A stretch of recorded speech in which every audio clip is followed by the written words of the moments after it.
Hey guys, Ron here, speaking to you today from beautiful Beverly Hills.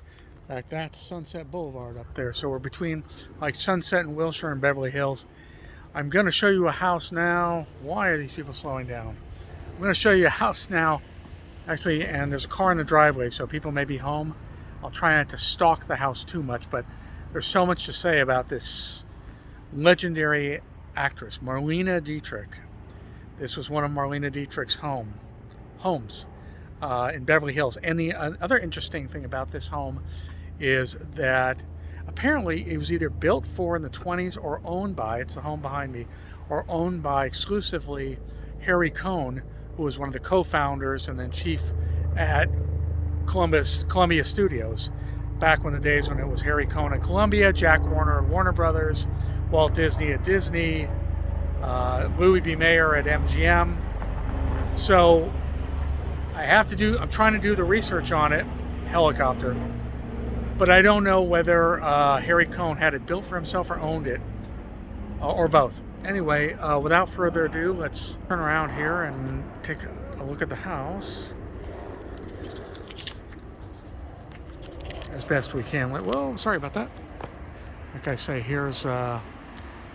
there is a nice Tesla in the driveway there, so presumably someone's home. Well, Marlene Dietrich was born in, I believe it was 1901. Her career really spanned from 1910, or especially the 20s, to the 80s. She was born in Berlin, Germany, and her name was Maria, but her parents nicknamed her Leni or Lena, and she kind of combined Maria with Lena and called herself, starting at the age of 11, Marlena. And that's how she became Marlene Dietrich. True name, Maria Magdalena Dietrich. So she began acting, obviously, in silent films and in Germany, and then came to the United States and was a big star in the United States and started big throughout. I can't go through her filmography, but a big star, a dancer as well, mostly an actress and singer, and cabaret and vaudeville kind of things. Not really vaudeville, I shouldn't say, but the singing career. And by the 40s, she was really heavily invested in the war effort on the Allied side, of course, not the German side. Here in America, she actually took in refugees and housed refugees from Germany and France and helped them get their citizenship, United States citizenship at the time, sometimes. In 1923, on a film set, she met fellow actor Rudolf Sieber and actually married him. They stayed married till his death in 1976, although it was pretty much what we would call today an open marriage. He had mistresses. She actually, later in life, housed him and his mistress in at least one location, maybe two. But she was the main one, meaning that, well, we're not the main one. We don't know how many mistresses Rudolph had, but we know that Marlene Dietrich was bisexual.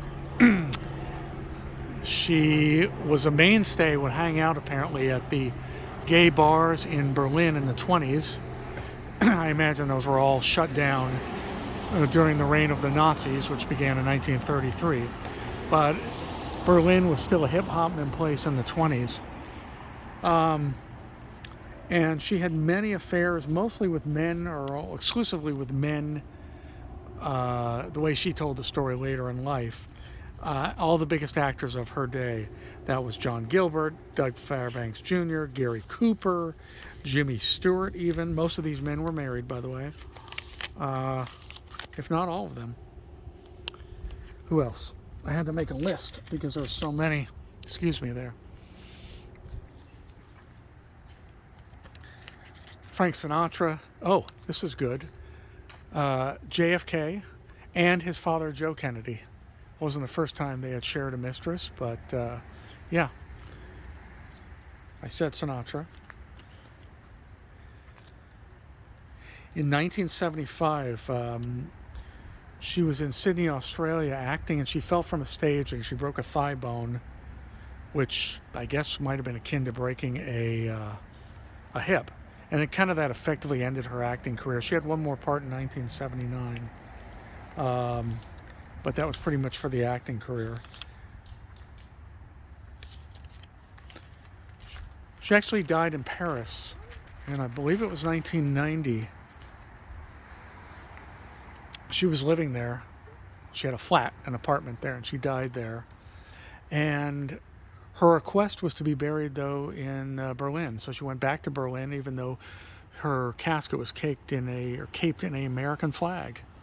So she loved Germany, pre-war Germany, obviously, and she loved America.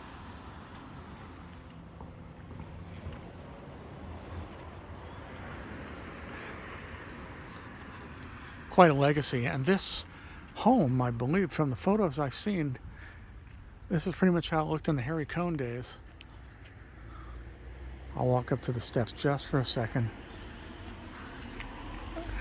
I do see cameras. Okay. Beautiful home.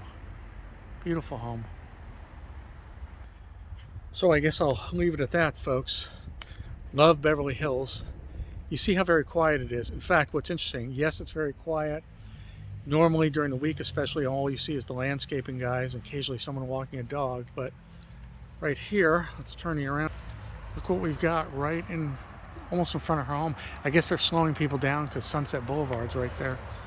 But Sunset Boulevard in the 30s wasn't noisy like that. Look what we've got here. We've got speed bumps. So, you know, like I say, Los Angeles is a crowded place.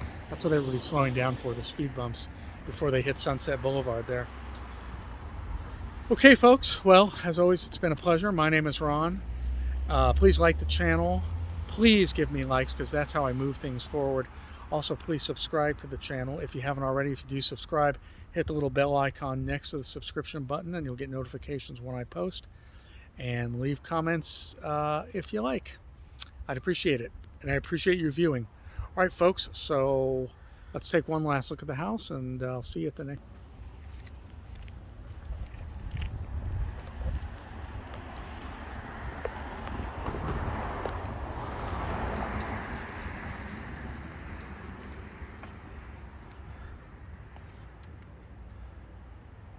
How did I get up there before I was above the gate? I don't know.